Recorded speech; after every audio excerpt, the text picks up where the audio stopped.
pagmumuhay at sipag para makuha namin ang tamang tulungan na kailangan namin sa araw na ito. Amen. Sa ngalan ng Ama, ng Anak, ng Espiritu Santo. Amen. Magsiupo na kayo. At bago kayo umupo, maaari niyo bang tingnan ang ilalim ng inyong bangko at kunin kung ano man ang kalan na kailangan ninyo? Kamusta naman kayo, mga bata? Mabuti po. Kumain ba ang lahat ngayong umaga? Mabuti naman. Ibig sabihin, handa na kayo. Pero mga yan, sino muna ang iiban sa klase ngayong araw? Mabuti kung ganon, sana ituloy-tuloy na ito. Okay, handa na ba ang lahat? Bago natin tuluyan simulan ang pag-aaral ngayong araw, maaari ko mapakinggan mula sa inyo ang mga itutunin sa loob ng aralan. Shirley, ano ang isang mga alam na itutunin sa loob ng paaralan? Upo ng maayos. Tama, umupo ng maayos. Ipakita niyo nga kung paano umupo ng maayos. Isa pa, sino pwede mga magbigay? Julian. Tumaas po ng kamay. Ano ba gusto mo tumagot? Pakiulit. Lahat. Taas ang kamay. Pagkakas na sumagot. Tama. Ano ang huli sa ating mga patakaran? Gamay ka? Pinawakan ng pangako sa mga anumang gagawin. Tama, makilako. Okay, sa tingin ko naman, ibaliwanag sa inyo ang ating mga itutunin. Ngayon ko nga pala si Ma'am Erica, ang guro ninyo sa pag-aaral ngayong araw. Pero nais ko sana tumayo muna tayo sa isang pangmasiglang gawain. Balita ko, meron ako ditong estudyante na napakagaling sumayaw at kumanta. Maaari mo ba akong samahan dito sa unahan para sa ating pangmasiglang gawain?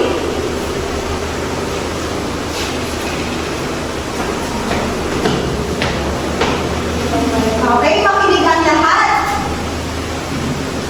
Tayo ay sasayaw at kakanta. Handa na ba tayo? Ngayon, sundan niyo ako. Kung ikaw ay masaya, tumawa ka. Ha! Ha! Kung ikaw ay masaya, tumawa ka. Ha! Ha! Kung ikaw ay masaya, buhay mo ay sisigla. Kung ikaw ay masaya, tumawa ka. Ha! Ha! Kung ikaw ay masaya, kumadya ka. Kung ikaw ay masaya, kumadya ka. Kung ikaw ay masaya,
Maginoo.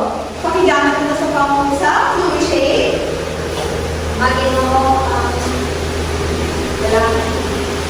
Tama, maginoong lalaki. Lahat ng inyong mga ibinigay na pangusap ay naaakit sa mga salitan, aking ibinigay, palakpakan ng mga sarili. Tumako naman tayo sa pagkakang gawain. Bago natin nasasimulan, ano naman ang mga natutunan natin sa panahon ng pagkakang gawain? Sana, Makilahok sa mga gawain. tama, kakilako. Pangalawa, Jamaica. Respeto ang opinion ng bawat isa. Tama, irespeto. Sa tingin ninyo, kung nire-respeto niyo ang bawat isa, ano ang mangyayari? Kapar, May pagkakalis ako. ano ba? Angel,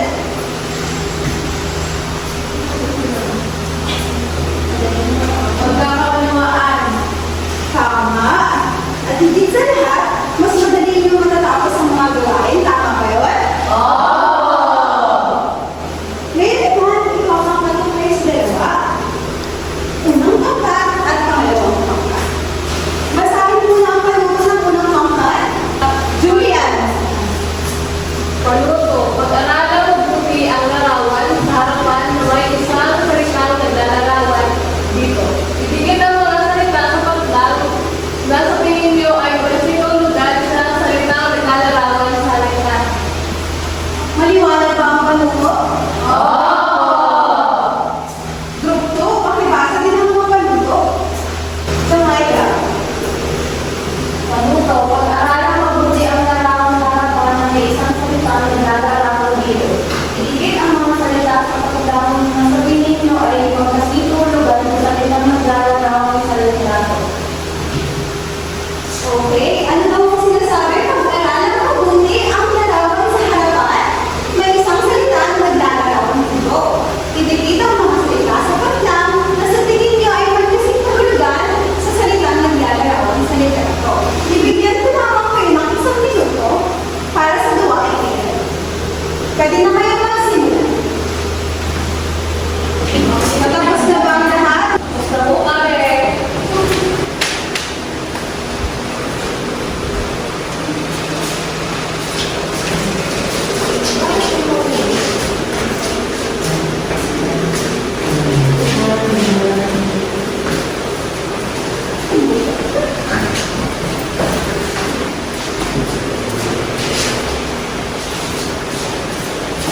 Salamat sa inyong kooperasyon. Mamaya, titignan natin kung tama ba ang inyong mga inilagay sa sagot. Meron ba kayong may idea sa tatalakayin natin ngayong araw? Sige nga, ano ang inyong mga idea sa tatalakayin natin ngayong araw? Denise, Magkasing kahulugan po. magkasing kahulugan. Tama kaya yun? Magkasing kahulugan ng mga salita. Pakibasa nga, sabay-sabay. Magkasing kahulugan ng mga salita. Tuwing narinig mo ang salitang magkasing kahulugan, ano sa palagay ninyo ang ibig sabihin nito? Sana, Magkaparehas po ng mga salita. magkapares sa mga salita, pwede, ano pa? Kapar, Magkaparehas mo ng kahulugan. tama, magkapares sa mga kahulugan. Tingnan nga natin. Maaari mo bang basahin? Caroline, Ang magkasing kahulugan ng salita ay dalawang salita at magkaiba. Ang baybay o ano ngunit magkapareho o halos magkapareho ang kahulugan. ano daw ang sinasabi? Dalawang salita na magkaiba ang baybay o ano ngunit magkakareho. Tingnan natin ang mga halimbawa. Sasabihin ko ang unang salita at ang pangalawang salita ay kayo naman. Mataba, Malaki. maliit, Panda. madalino, Marunong.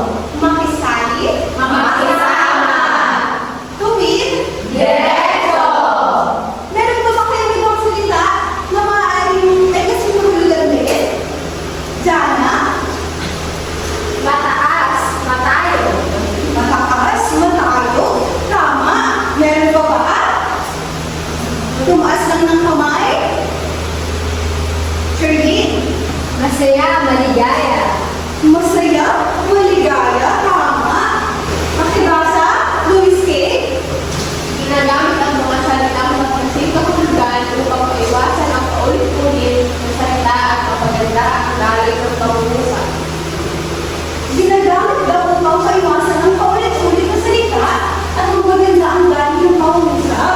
Sa tingin niyo ba kung malayo kasi kahulugan at gagawa tayo ng pangungusap? Palagay niyo ba maganda itong basahin? Hindi po. Tama. Halimbawa, makibasa ang una, Hazel. Masaya si Ana dahil masaya ang kanyang kaarawan. Ang ipinalit, Luis Kate. Maligaya si Ana dahil masaya ang kanyang kaarawan. Sa unang halimbawa, ano ang mapapansin niyong inulit na salita? Julian. Masaya po. Masaya. Tama. Ano ang ipinalit na salita sa masaya? Miss Shane. Maligaya po. Magkasintulugan ba ang masaya at maligaya, Jana? Opo. Tama. Pakibasa ang pangalawang halimbawa, Jamaica. Mabilis tumakbo si Carlo kaya mabilis pang nakarating sa finish line. Ano ang ipinalit dito? Charlene. Matuling tumakbo si Carlo kaya mabilis siyang makarating ng finish line. Ano sa pangalawang halimbawa ang inulit na salita? Kapar. Mabilis po. Mabilis. Ano naman ang ipinalit dito? Joan. Matuling po. Tama, matuloy. Ang matuloy ba at mabilis ay magkasing kahulugan? Tama.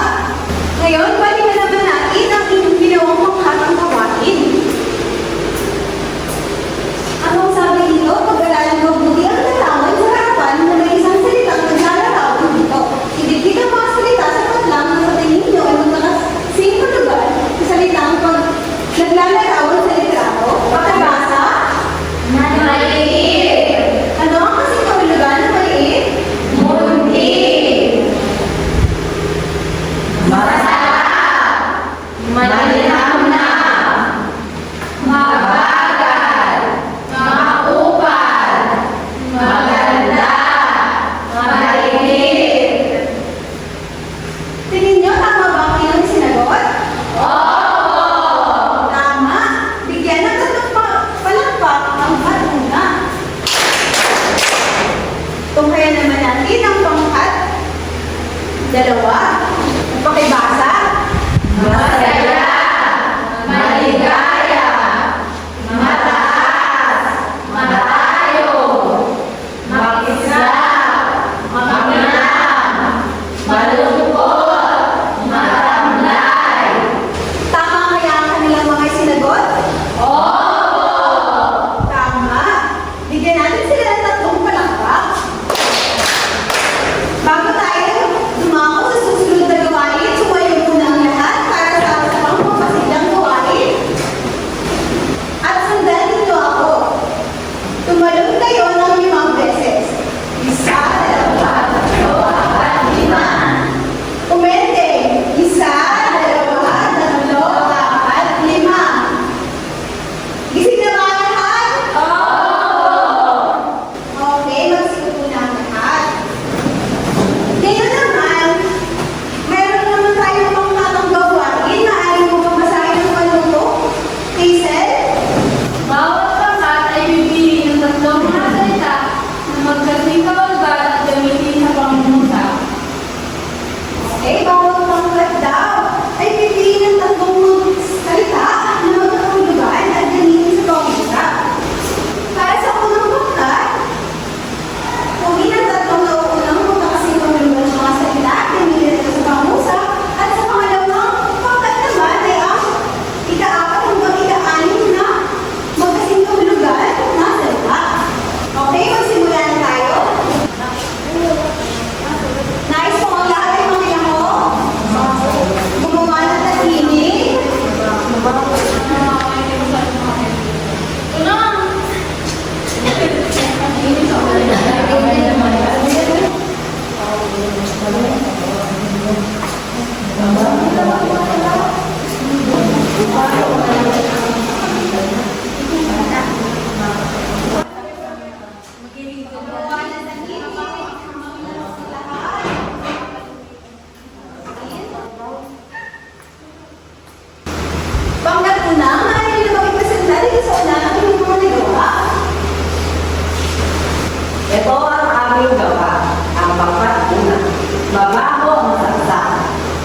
Mabaho ang damit ni Hazel dahil dumikit ito sa masangsang na amoy ng isda. Maganda, marikit. Marikit si Hazel dahil maganda ang kanyang maskotan. Ikatlo, masaya, natutuwa. Masaya kami dahil natutuwa sa paglabas nga pinatanggol. Magaling, turuan, maaari ka ng mabuo sa car. Bigyan natin sila ng 5 palakpak. 1, 2, 3, 4, 5. Ngayon naman, tunghayan natin ang nagawa ng pangkat 2. Ito ang gawain ng pangkat 2. Malaki mataba. Malaki at mataba ang bata. Magalang mabait. Si Tomas ay tinuruan maging magalang at mabait. Tama ang wasto. Tama ang wasto ang kanyang timba. Magaling, turuan. Bigyan natin sila ng 5 palakpak. 1, 2, 3, 4, 5. Very good. Maraming salamat sa inyo, mga kilamo. Simulan na natin ang isa pa natin gawain. Pakibasa ng marunong, Julian. Paluto, ipares ang magkasinong lugar sa salita. Gumamit ng linya simula halay A papunta halay B. Sino gustong sumagot? Una, Joanne.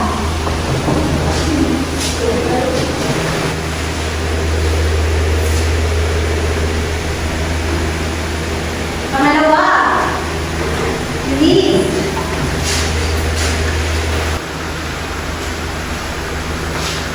Pangatlo, Luiski.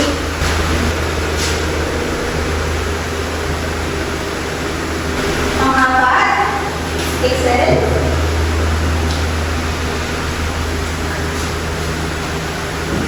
Pang-5, Julian. Okay, tingnan na natin kung tama ang iyong mga sagot.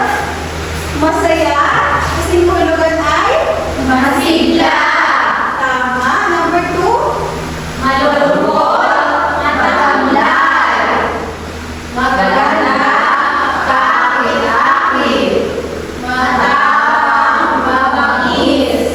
Mabilis. Maliksik. tama. Bigyan natin ng mga sumagot ng 5 palakpak. Para sa ating susunod na gawain, nabasa ang panuto per minute. Ibigay ang magkasinaw lugang salitaan niya gamit sa araw-araw. Pakibasa naman ang halimbawa nito, Joanne. Halimbawa, ang nanay ko ay masipag. Anak, ikaw ay gano'ng masipag. Sagot, masigat. Sino gusto sumagot sa unang katanungan? Shana? Ang guro namin ay matalino. Matalino. Marunong.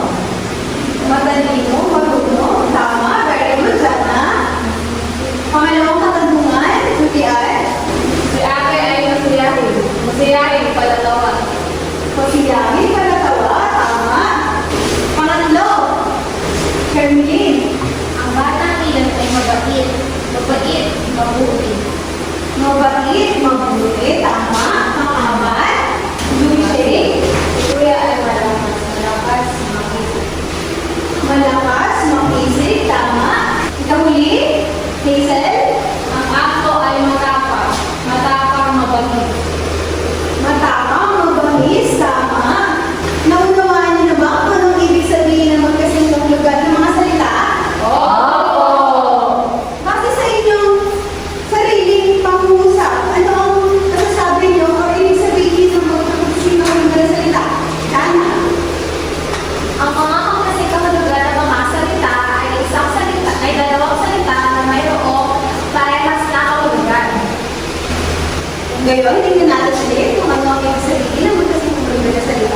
Charlene. Nakatanggap siya ng gantimpala matapos manalo. Kasing kahulugan, premyo. Gantimpala, premyo, tama. Pangatlo, Hazel. Ang mga bata ay mahusay sa pag-awit. Mahusay, magaling. Magaling. Pang-apat, Kapar. Malaki ang bahay ni Ana sa probinsya. Malaki, malawak. Malaki, malawa, tama. Ikalima, Jana. Malungkot si Rico dahil wala siyang bao. Malungkot. Patamlay. Malungkot, matamlay, tama. Ngayon, sino ang nakakuha ng limang malungkot? Tumaas ang kamay. Itaas ang mabuti ang mga kamay. 14 over 14. Okay, 100%.